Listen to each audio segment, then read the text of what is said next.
Also coming up is tax filing deadline season, and Oliver Kollofski is here with Sweet Financial Services in Fairmont, and we're talking about, maybe some common tax deductions that are overlooked. Yeah, so let's start with some that we see that are overlooked from time to time relate to medical expenses. So first off, if a person has a health insurance plan that's classified as a high deductible plan, they would be eligible for what's called a health savings account, or HSA. And what's great about this is it offers a triple tax-free benefit. So you get a tax deduction for the contribution, growth within the account is tax-free, and then distributions, if they're used for qualified medical expenses, would also be tax-free. Another nice thing is you can still make a 2016 health savings account contribution yet this year before tax filing deadline. So now if we kind of switch gears a little bit and you don't happen to have a high deductible plan, or you're on Medicare, or you haven't used an HSA in the past, you're able to deduct medical expenses to the extent they're over 10% of your income. So kind of a simple example would be if income is $50,000 and medical expenses are $8,000, that person would be able to deduct about $3,000 of those medical expenses from income. Okay. How do charitable donations play into this? Yeah, so there's a few different ways of giving money to charity.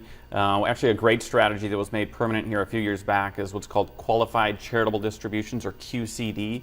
So this allows an IRA owner age 70 and a half or older to give money directly from the IRA to charity. So thereby, they don't have to count it as adjusted gross income. So it probably will save them tax relative to taking money out of the IRA, moving it to the bank account, and then writing a check out to charity.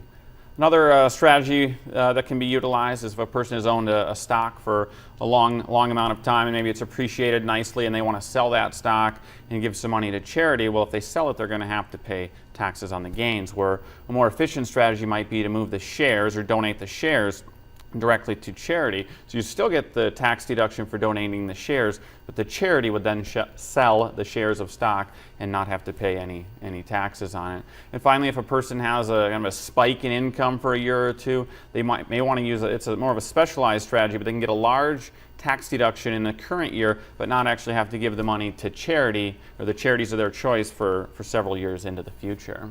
All right, and is there a time in our life that we have the biggest opportunity for tax planning? Yeah, I'd say tax planning is important every year, but the time frame from age 59 and a half, to age 70 and a half is especially important, because during this 11-year window, you may take money out of an IRA without a 10% penalty, but you don't have to take money out of an IRA, where at age 70 and a half, you do have to take money out.